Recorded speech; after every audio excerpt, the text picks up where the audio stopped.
You are not too late, and your story is not too messy. This conversation is about what real reinvention looks like when life has not been linear. It is about the long way back to yourself and what becomes possible when you stop running and start building something honest. It is also about why travel, real travel, may be one of the most underrated catalysts for becoming who you are meant to be.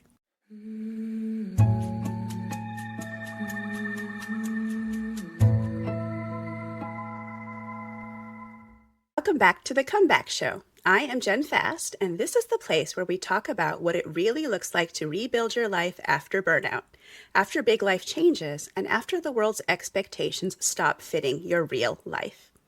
Today's episode is one I have been looking forward to since the day my guest said yes. Jacob Allen and I went to high school together. It has been about 35 years since the last time we were in the same room. And a few weeks ago, he turned up in my inbox via his travel newsletter, to which I subscribe.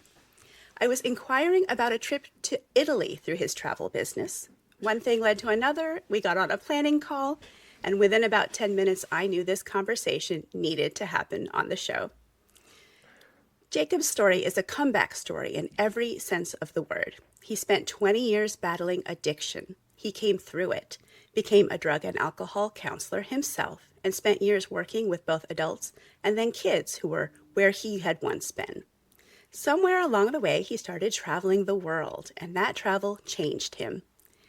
3 years ago, in his late 40s, he started Salty Starfish Travel, a luxury travel agency. He runs it on the side of a day job, plus real estate, and he is steadily building it into the life he wants. If you are listening and you feel life has not gone in a straight line, or you are wondering if you are too late to build something real, this conversation is for you. And if you've been quietly longing for a trip that actually changes something inside you, stay with us. Jake has a lot to say about that too. Jacob, welcome to the Comeback Show. Hi, Jenn. Thank you. Glad to be here. Jacob, for listeners meeting you for the first time, can you take us back and share who you were, who you've become, and how those two people are connected? We'll take it all the way back. I had a great childhood. I had hardworking parents. High school, I was fun. I was outgoing. I was high energy. I got done with high school, went to college for a short bit. And then that's kind of when things turned for me. I flunked out of college because all I wanted to do was party. I wasn't ready to go to college. I was too mature, too young. I was 18, just out of high school. I didn't know what real responsibility was yet in life.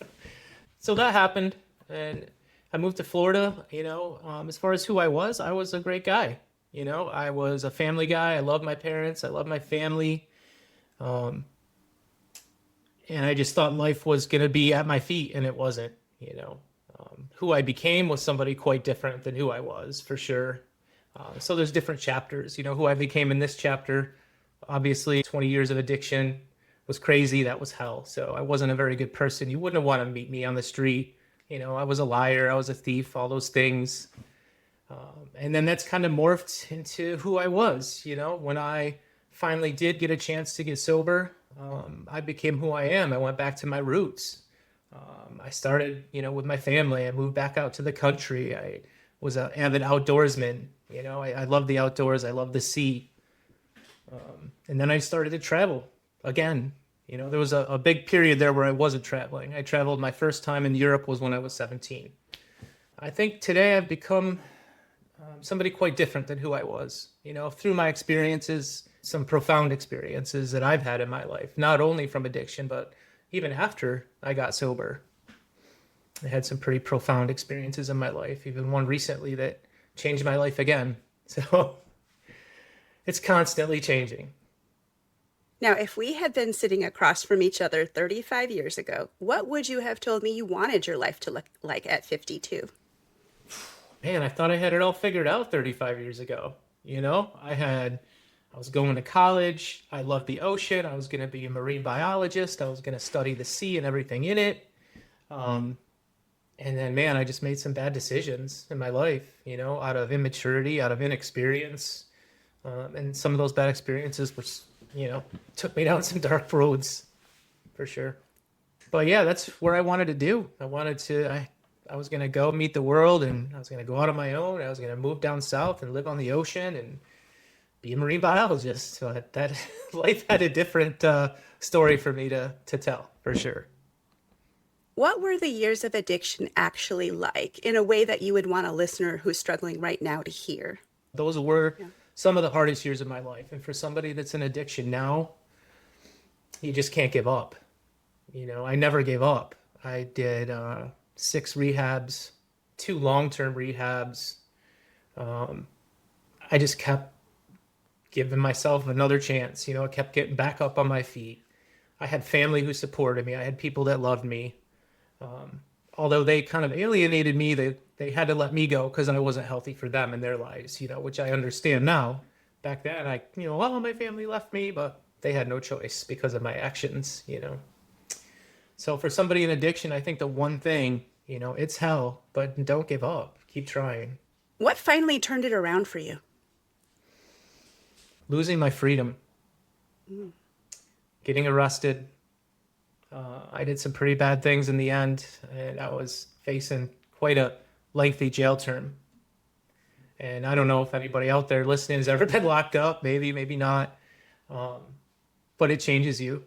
At least me, it did. A lot of people don't. A lot of people are institutionalized and really don't know how to live outside of jail. But me, looking out that window, watching people walk by on the streets, free people, knowing I wasn't, I had to fight for everything I had in there. To sit down and watch TV, you had to fight. To use a microwave, you had to fight. So for me, losing my freedom, that was it for me. I said a little prayer. I said, if I ever get out of here, I'm going to change my life. And, by the grace of God, I got a really good lawyer appointed to me, and I got off with 5 years of probation. So I used that 5 years to straighten my life out. Well, I had to, or I was going back, so I had no choice. But it was in that moment that it changed me. I said, this is enough. I'm not coming back here. This isn't how I want my life to go, And I was beaten down, torn up. I walked in there with nothing but the clothes on my back. I had nothing. So that was a turning point for me. I Losing bet my it was. freedom. I resonate with that story because my current husband was an alcoholic for 20 years. And he was pretty self-destructive, even though he was a father with 2 kids. The only thing that snapped him out of it was doing jail time. Spending 60 Yeah. days in there locked up from his family and his boys made him realize this is not the person that I want to be. And he has not Yeah. touched a drop since then. So That's amazing. That's amazing. it Yeah, is. some people, we all have a different bottom, and that was mine Yeah. for sure. I thought the first 5 times was, but obviously it wasn't, Even, I had my son, I couldn't see my son anymore. That didn't do it for me. It wasn't until I lost my freedom that I actually changed. Thank you for sharing that. There is something so powerful about hearing someone talk about a chapter that almost ended them with the perspective of having walked through it. And I think a lot of people listening, whether they've battled addiction or not, know what it feels like to have a season of life that they barely survived. But you did something that a lot of people don't do after getting through something hard. You turned around and walked back towards it. You became a drug and alcohol counselor, even worked with kids who were in the middle of it. What made you do that? And what did those kids teach you? I was passionate about it. I had just gotten clean and sober. I went and got some education. I got some certifications by the state, and I got my KSAC. So then I was able to work with adults. I was very passionate about helping people because I know what I went through, and I know how that affected me and how I wish there was somebody there to help me when I needed it, and that's what I wanted to do for other people. So I joined, it was called the CODI team, a Center of Treatment Innovation. And what it was a mobile team that goes out and meets with people in full-blown addiction under a bridge, in the woods, at their house, wherever they are, and get them into treatment. We'll work with them and get them into treatment. So for me, that was very rewarding to be able to help people. And it really changed me. It was very rewarding work. And then working with kids, that was probably the highlight of my career when I was a counselor is working with these kids, because you don't really know, a lot of us have, privileged, good upbringings, good families. I had no idea what these kids actually went through at home until I did this job. My first year I worked in elementary schools, and that was the hardest. to watch kids come in starving because they didn't eat dinner the night before, you know, or mommy wasn't home all night. I got on the bus by myself, you know. Uh, those were tough things, you know, but it drove me to want to help these children, you know, and that's kind of what made it for me. And then when I had the opportunity to work with high school kids, you know, I took it, and I really enjoyed it. There was a lot of kids that you wouldn't believe what kids are going through these days, you know. As adults, we think, oh, we have the answers for them. We can tell them what to do. You just got to do A, B, and C, and you'll be okay. But it's not like that, you know. I'll help a kid at school. He'll have a great day at school, but then he'll go home, and it's all thrown out the window, you know, because of, you know, abuse or neglect or whatever is going on at home. Was there a particular kid or a particular moment that really has stayed with you? Actually, there's two, if you don't mind me sharing. Not at all. Yeah. The first one was a young teenage girl. I think I started with her when she was in ninth grade. Rough family. Mother's not in her life. Her mother was addicted. And she hadn't seen her in years. Dad was just he got done with alcoholism, so he was an alcoholic. Rough family structure. We worked together for a long time, and when she found out that I was leaving, she was a senior, so it was good that we got to stay together all those years. She gave me a note, and it told me how much I meant to her and how much I helped her, you know, and it really touched me because you don't get to see that. You don't really know if you're helping or not because these kids go home and then they come back, the same thing, you know. But it really hit hard, and I realized, wow, maybe I am making a difference. Yeah.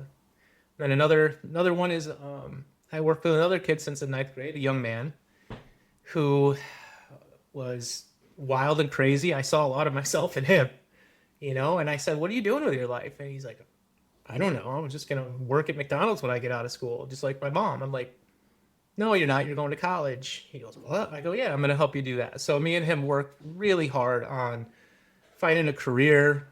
We had many conversations about what his passions were in life, and I helped him navigate a lot of difficult situations and relationships, not only at home, but with, you know, romantic relationships. And he, before I left, came to me and said, you know, Mr. Rowland, I can't believe he was in tears. He didn't want me to leave. And I was like, inside, I'm like, wow, I really made a difference. You know, and then after I left, he said, Mr. Rowland, I applied to college and got accepted. And I was like, holy cow, I'm getting goosebumps even thinking about it. Because this is why I did what I did. You know, this is why I chose that career, is to help people change their lives.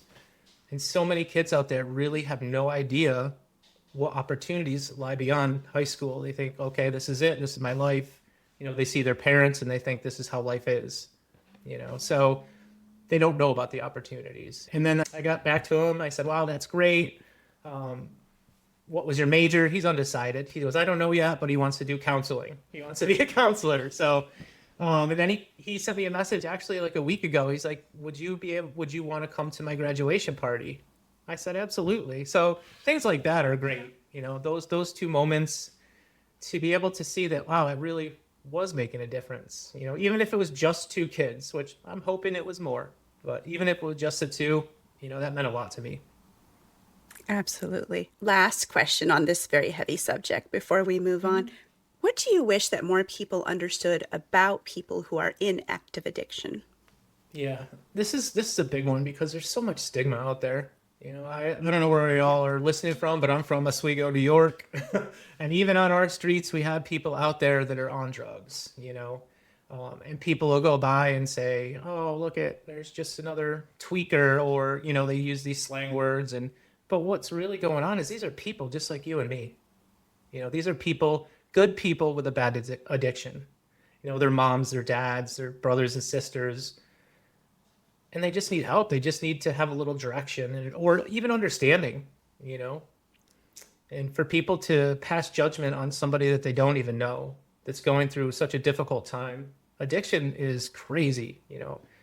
I know that you said you know about addiction firsthand. It could be brutal, you know. And I think these people need support. They need resources, and they need not to be judged. Maybe stop and say Absolutely. hello and just, what's your name? How are you doing today? Just start a conversation.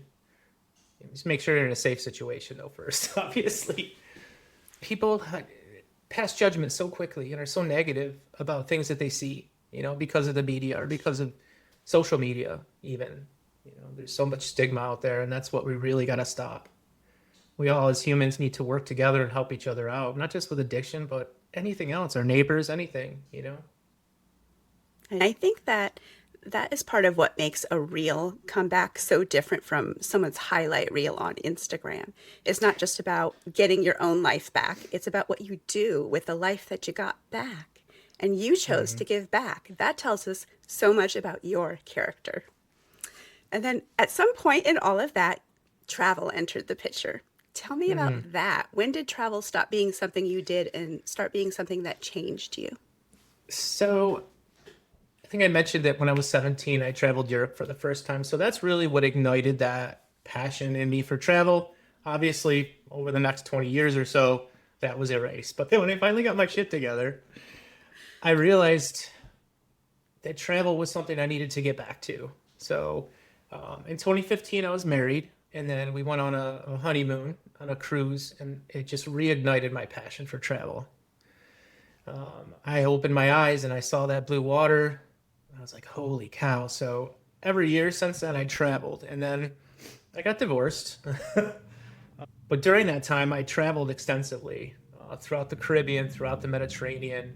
We had a villa in Rome that we would, not Rome, south of Rome, that we would go to in the summers and visit. So we traveled extensively. And then I continued that after I got divorced. In 2023, I started the Salty Starfish Travel Club, which actually started before Salty Starfish Travel. I'm like, oh, I'm just going to start this neat club and we'll get a bunch of people together. We'll travel around because it's cost effective. The more people you have, and we can all, save some money and still have a great time. So in 2023, I took a group of people to Eleuthera, Bahamas, and that's kind of what ignited it for me. Sitting there on the beach going, I don't want to leave here. This is the most beautiful place in the world. I feel so alive here. I feel so tranquil. I feel stress free. I don't have like the anxiety that I normally have back in the States. How can I do this and get paid to do it? And I'm like, I can be a travel agent. I can keep my club, still do my club, but I also could provide services. And then I had to, you know, the logistics of it, I figured out down the road. But that's that moment sitting on the beach, looking out at the crystal clear Bahamian blue water. That's what really started it for me. I'd love your perspective on what you think travel can do for someone who is in the middle of a hard chapter that very few other things can. For me, I can comment for me what it does. Like right now, super stressed out, running two businesses, got a full time job. We're headed to St. Croix in July. Like, I leave everything here. I leave everything when I get on that plane. I leave everything in Syracuse, New York at the airport. Not only travel, but the sea, the water, the blues, the people you meet. Everything is so laid back, so slowed down, so relaxing that it kind of puts you in this different state of mind. And it allows you to think through some of those problems that you were having. And you kind of have this time with yourself, with your thoughts, to do those things free of all the stress and anxiety back here. It definitely changes you. It changes me. It relaxes me. I love it. It's almost like another addiction, travel. One that's much better for you. Yes, definitely. Definitely. I think most of it is the people that I meet. When I go, I've done solo travel. I solo traveled throughout Belize, Guatemala, Mexico when I was younger. And then I went back to Belize again for a solo trip. And the people that you meet change you. I met some people in third world countries that literally have nothing, dirt floors, no windows, no food, and they're happiest people in the world. And I said, why? I'm thinking, why are these people so happy? It's because where they are in their lifestyle. They don't need all the things that we have here in America, all these things that you see, the cars, the houses, whatever, the jewelry. They don't have any of that, and they're still happier than ever. They have festivals, they're dancing in the streets, they're celebrating life. This is what I want in my life. How do I do this? How do I find this? So I've been seeking that, and I think I found it. And the goal for me is to just do my business, travel, and sell real estate and have that all the time. That's what I'm seeking in life right now. As someone who grew up in the same small towns that you did, I understand the change in perspective is so important in life, which is how I ended up on the other side of the continent from where we grew up. And that is something that I want my listeners to hear because so many of them are now in their 50s with a real itch to go somewhere, but they're just not sure if it's worth the investment or if it counts as reinvention or they just trying to escape. So, Yeah, travel doesn't have to be halfway across the world. It can be right here in the US. There's some beautiful places here just to get away, just to be alone with your thoughts or the people you love. It's great, especially when you're reinventing yourself. For me, I got back to my roots. I'm outdoors, fishing, camping, hiking, biking, all that stuff, outdoorsy stuff. I got back to that. And then eventually I started travel again. But I think it's important to do that, especially if you're trying to reinvent yourself. You have to do something different. You can't make the same choices you were making. 100%. I think that's the heart of it. Now, you told us a little bit about starting Salty Starfish Travel and the moments that you decided to do that. Of all the things you could have built, of all the businesses, why travel? I think it's because it's always been not only instilled in me since I was a young kid. Our parents used to travel with us all over the Northeast, camping and stuff like that. But I've always had a love for the sea. Wherever I travel, the ocean is always involved. I do like the mountains, don't get me wrong. I love the mountains, they're beautiful. But if I had a choice, it's always going to be the ocean, for sure. And I think that transformative power of the sea and what it brings to the table is, for me, really what I'm after. When you were starting out with the business, what did you already know and what things did you have to figure out as you went along? Really didn't know much about the business itself. I kind of figured it all out as I went along. I signed up with a host agency. So what they do is I got certified as an advisor with them. I'm an advanced advisor now, advanced level.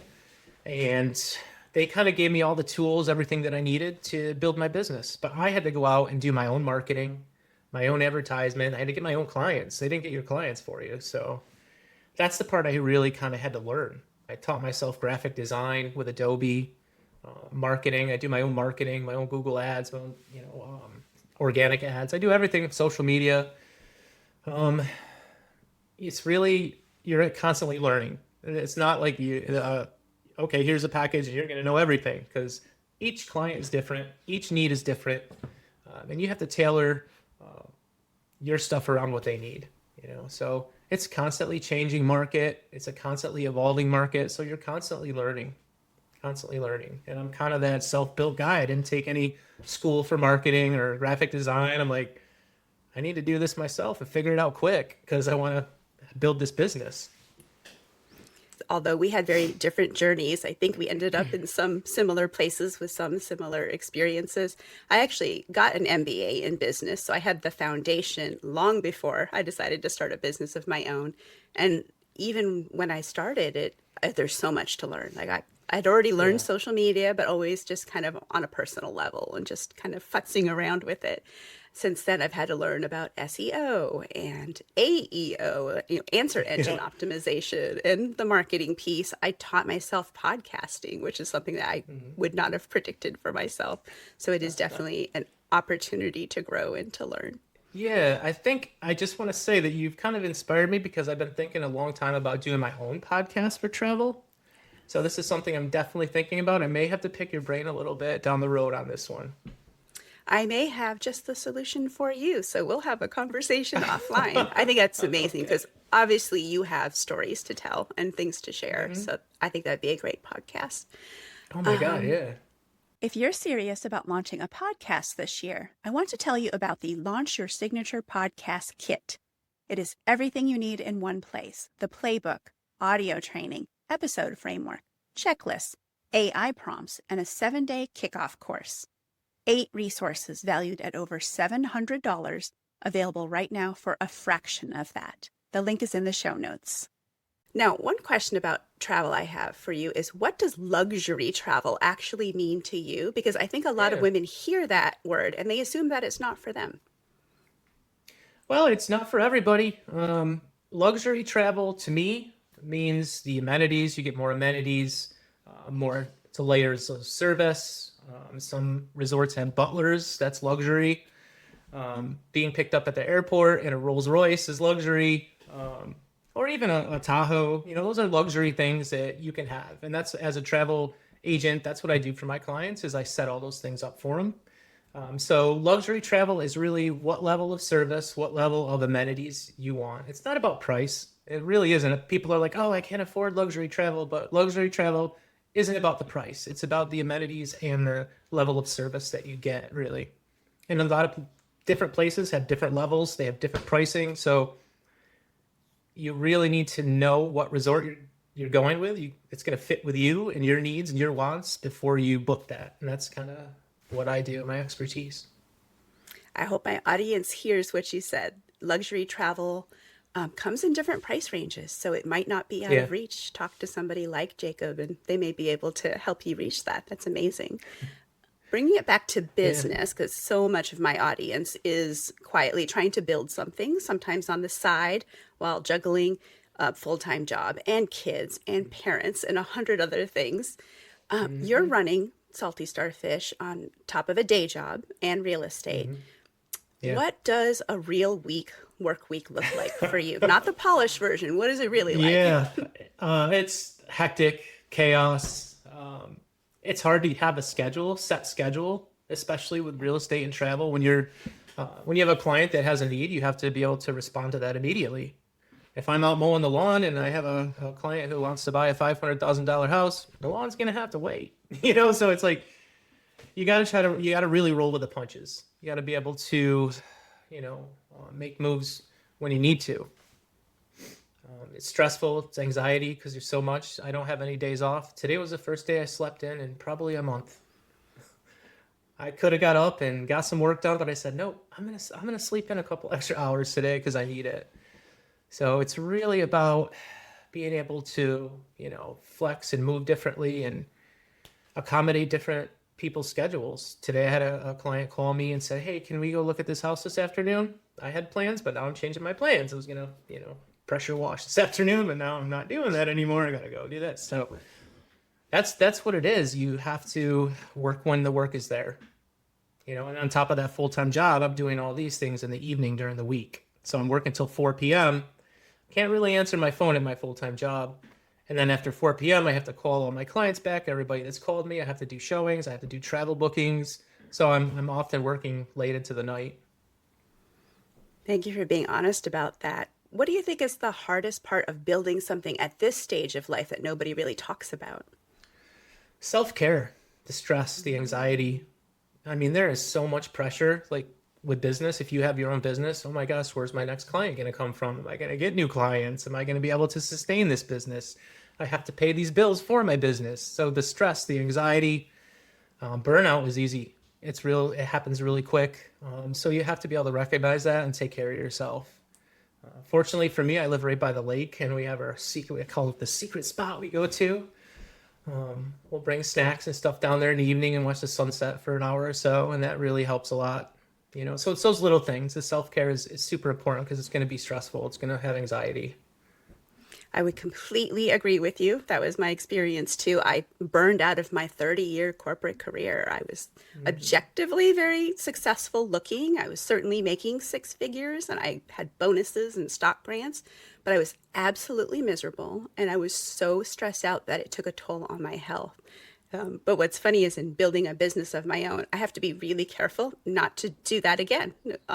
Because Hmm. all of my Right. deadlines are self-inflicted. I set my own work schedule and workload, but I keep falling back into the old ways of trying to do too much and work too long. And so I've really had Yeah. to learn to take care of myself too. My girlfriend tells me I need to let off the gas sometimes because I don't. That Yes. anxiety, that stress drives you. That fear drives you. That fear of failure is what really drives you. Yeah, I And I'm do. not. After everything I've been through in my life, all the failures I've had, I've learned from all that, and I've learned how to move past that stress, move past that anxiety, and solve these problems and have positive outcomes. What do you wish someone had told you before you started this business? How hard it was to build a business.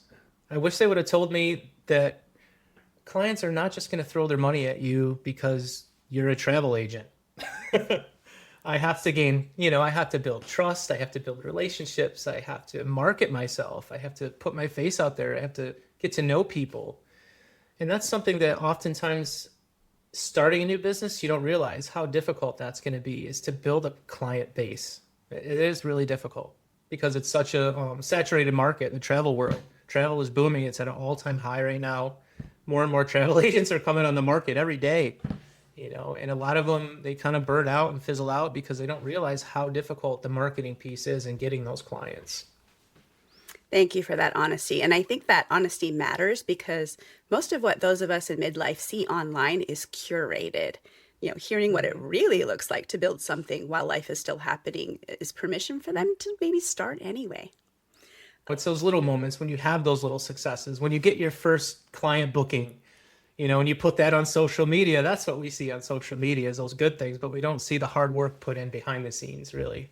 You and I both use AI in our work, and you have a really strong take on this. A lot of people now think they can plan their own trips with ChatGPT or by watching videos on YouTube or TikTok. Yeah.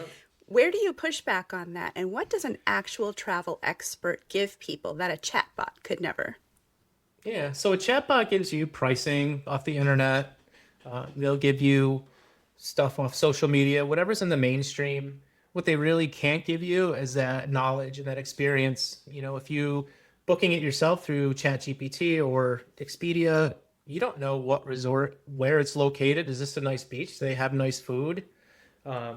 Is it good service? Is it in a good location? How far from the airport is it? So these are all things that ChatGPT isn't going to tell you. It could tell you approximately, but why use that when you could speak to somebody who has the experience, who's been there? We specialize in Caribbean and Mediterranean travel. I've been all over the Caribbean and Mediterranean and have tons of experience. So I can pass that experience on. I can match people with the right resorts, with the right experiences that they want. I have trusted partners that I work with overseas and in the Caribbean that I can connect people with, for tours. I know drivers who have cars that'll take people on island tours and all kinds of different stuff. So it's very important because you can get to a place and go, this isn't my vibe. I don't know why I booked this. It can ruin your whole vacation, So it's important. If you want the cheapest stuff, you can always find cheap online, but really be careful, especially with like third-party people. Like Kayak and all those people, they'll do a bait and switch on you. They'll tell you one price, get your credit card, and they'll go, oh no, flight's pricing changed, and it goes up, but if you cancel, it's $500. So you really have to be careful. With us, there's no fees. We're a no-fee travel agency, so we get paid by the resorts, by the people that we book with. We get paid commission by them. I do charge for flights because unfortunately the airlines do not pay me commission. I'm glad you said that. I never thought about it before, but a trip does need to match your vibe or it's not going to give you what you want out of it. So that's something I'm going to think about before I book my next trip.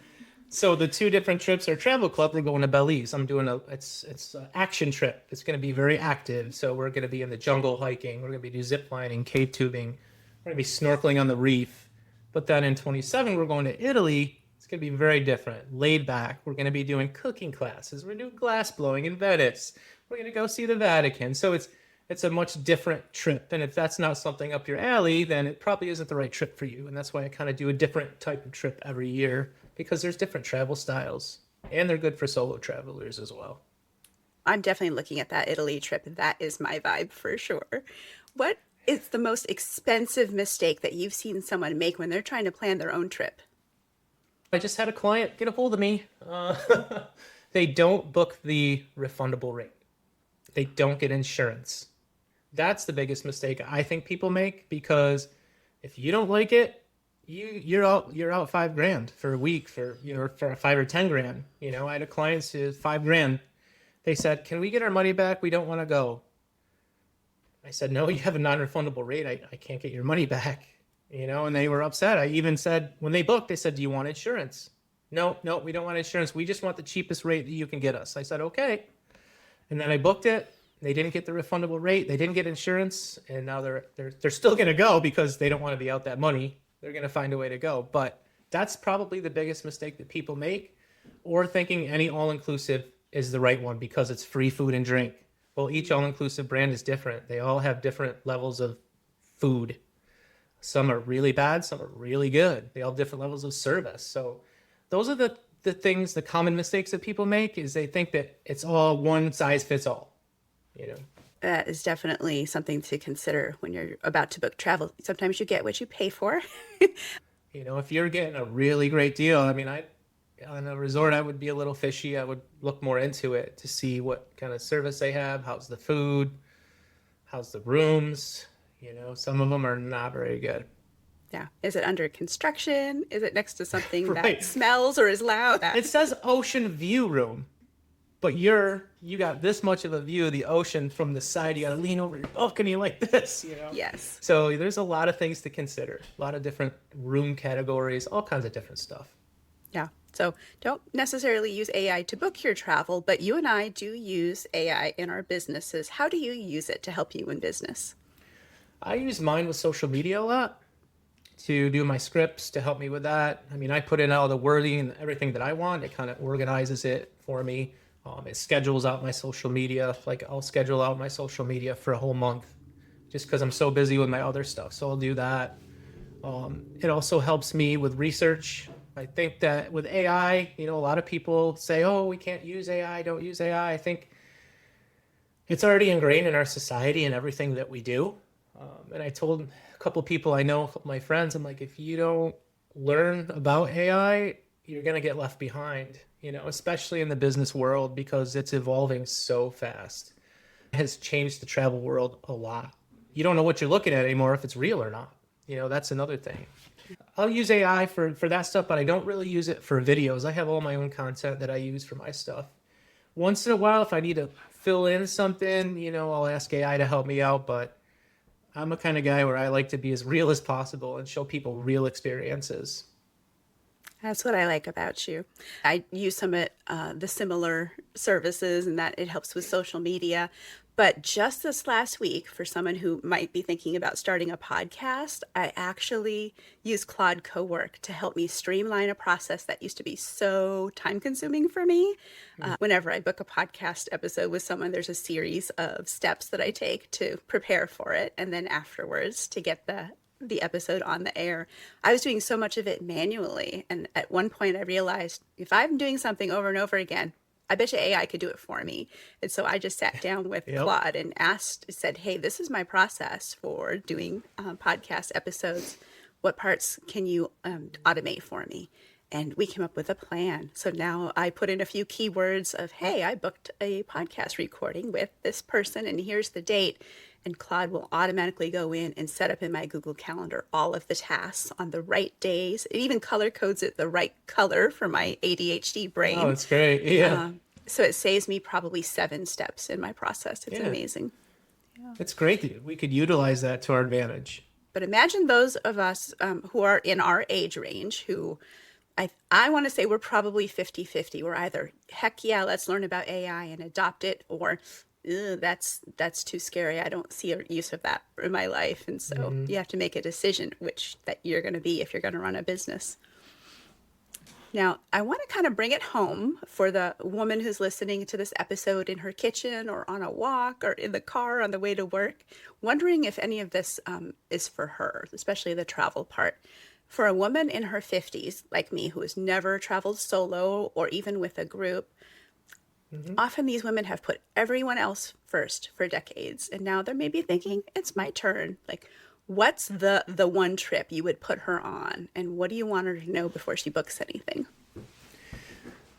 That's a tough question, Jen, because, everybody's different. All of our likes are different. Some people don't like the Mediterranean, or some people don't like mountains. So it really depends on what your preferences are. But for me, from what I would recommend in my business is Salty Starfish, I would definitely recommend going somewhere like Belize. Belize is great for single solo travelers. They have in the Keys on Caye Caulker and Ambergris Key. They have a large community of solo travelers that just travel between the islands and all the cays and travel back and forth. So you meet a lot of great people. There's hostels on the beach, so I highly recommend that. Bahamas is a great place if you want to go. You want to be secluded and you want to meet some great people. That's also a great place. Eleuthera has 135 beaches, all of them in which you will be the only person on the beach. So you can go and pick any beach you want and just sit there all day all by yourself or with your loved one or anybody. So Belize, obviously, in the Mediterranean, Italy is probably my number one, just because it's so easy to get around. There's always trains everywhere. Anywhere in Europe, you can get on a Euro rail and travel anywhere in Europe as a solo traveler. I just sent a solo traveler to Sweden and Amsterdam. He loved every second of it. So I would recommend that. Europe is great for solo travelers just because it's so easy to get around. And everything is connected. It's like living in the United States, but you're going country to country instead of state to state. That's good advice. You have worked with other people in midlife to book a trip. What do you think maybe they misunderstand before they go, and how do they think differently when they come back? I think a big thing, they think it's going to be, when they get there, they don't realize how laid back it's going to be. They don't realize that you're not in America anymore, and it's not going to be like that. You go to the Bahamas, you're not going to get the service, that fast service you get here. If you go to the Bahamas, you're going to sit down, probably going to be an hour before they even take your order. So you best just, have a drink and just lay back, listen to music. It's so slow going. And that's what people don't understand. The food's not going to be the same. The people aren't the same. The culture's not the same as here. You have to have no expectations. You have to have an open mind when you go to these places, and not expect it to be like what you're used to here in America, because it is so different, so laid back, so slowed down. The motto in a lot of islands is go slow, so that's the way they live their life, is very laid back, very slow. And that's what people really don't understand. How do you think their thinking changes when they come back from a trip like that? For me, I couldn't wait to go back. Everybody's cool and collected. Nobody gets angry. It's always, yeah, man, take it easy, man. That's it. And here in the States, it's not like that. Life is so fast here, especially in New York. Each state's different, state to state. Obviously, I don't know what it's like in Seattle. But in New York, it's fast paced, work, work, work. We're taught at a young age, you got to go out and work your hands to your bones to get what you want out of life. So we do that, and it's ingrained at a young age. And maybe there's another way. And that's what I found. Maybe there's a different way in life than what I've been taught all these years. I grew up, being sold the dream of, let's get a family and a white picket fence and the car and a dog. And that's what I chased for a long time. And then I realized this isn't what I want out of life. And travel changed that for me, for sure. I had a similar experience, growing up in that small New York town that we did. I also bought into the same, you need to get married and get a good job and buy a house and have kids. And something in me kind of pushed back and thought that I don't know if that fits me. And so I never really felt like I belonged there. And plus, there's not a lot of Filipino people there or people from different cultures, right? So coming to Seattle was awesome because Asians everywhere. I felt like I actually looked like the people who live here, but also it is more laid back than New York. For people who are traveling to Seattle, you're not going to get warm, friendly service that you get in other places. Seattle service is more kind of quick and gruff, and maybe they even sound a little abusive, but that's normal for here. So that's Okay. an interesting comparison. But then I went to Hawaii. And that is my happy place. That is another place where the people do look like me. So I feel like I fit in, but it's the only place that I feel like I can exhale and I unplug. Yeah. And I don't want to go, go, go. So it's the most relaxing place I've ever been. And as a result, I've been back many times. That's great. Yeah, Hawaii's beautiful.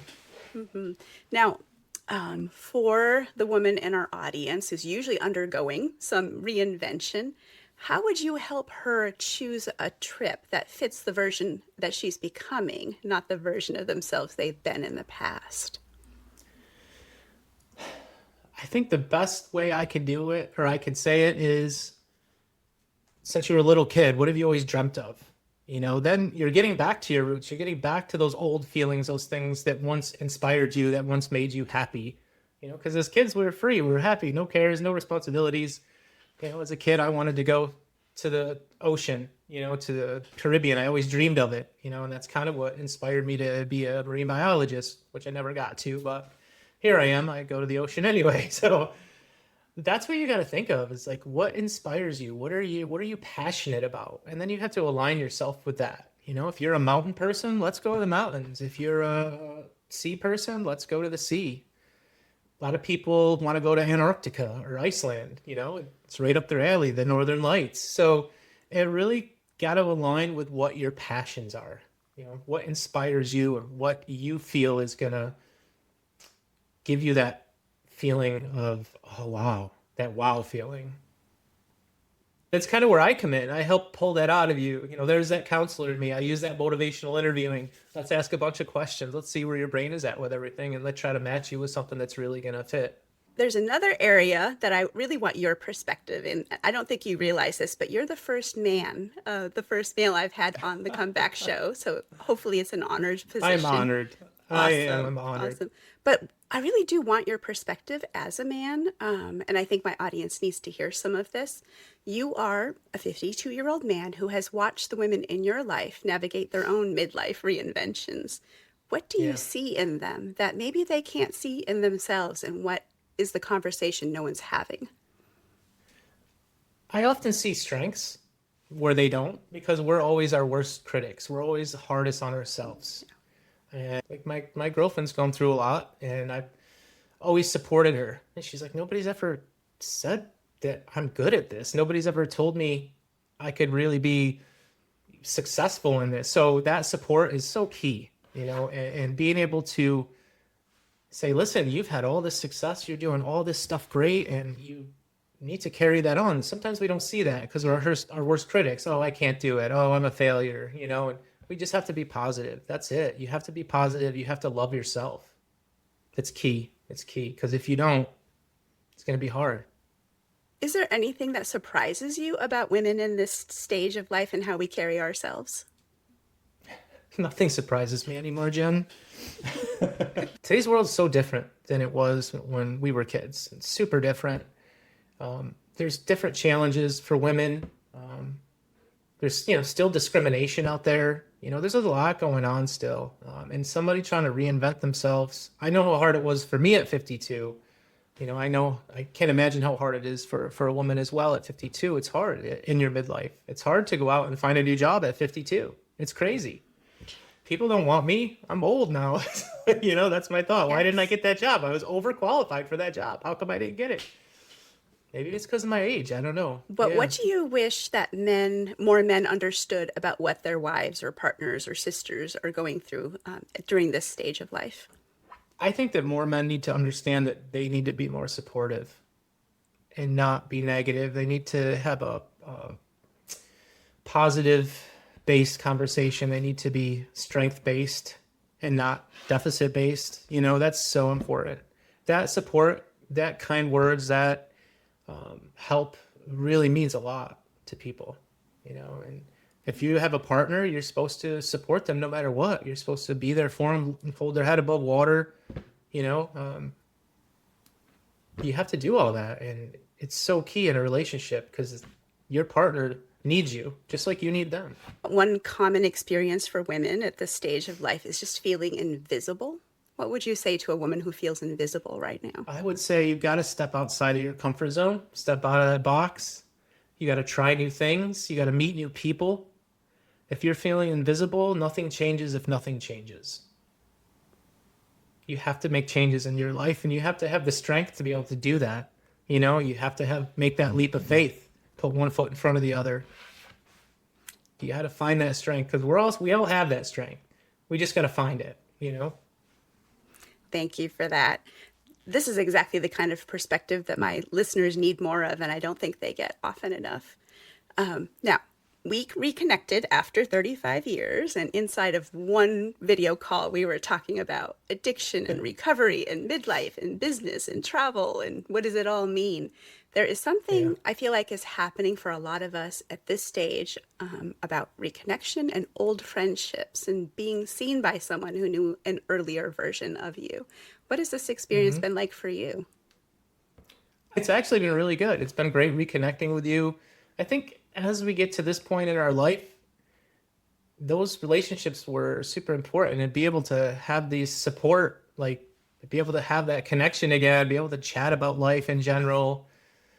It's really nice to, because we're all social creatures, right? We're all social, especially me. I'm super social. I'm an extrovert. I love people. I love meeting new people in different parts of the world.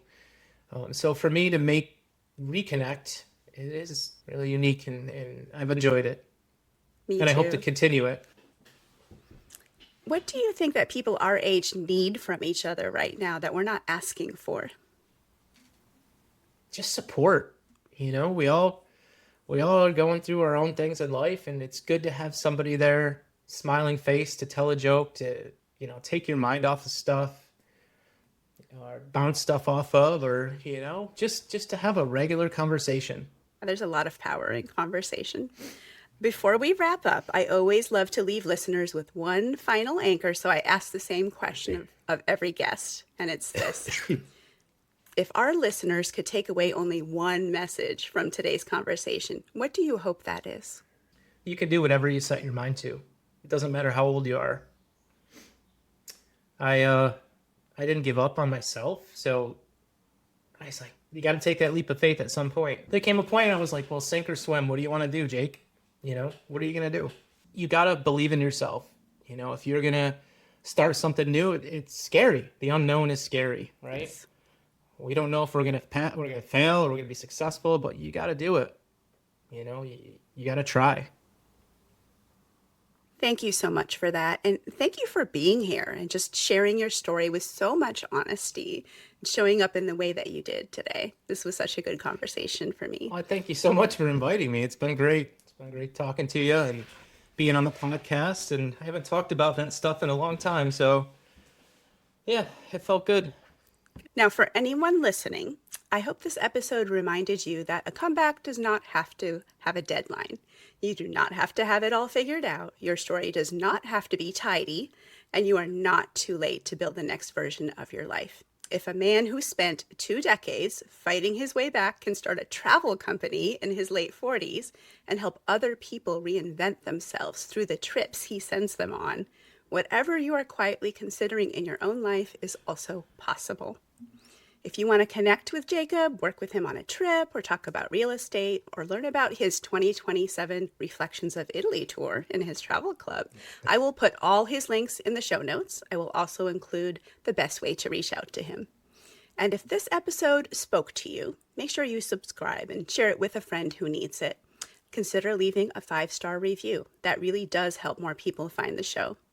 Thanks for being here, and I will see you next time on The Comeback Show.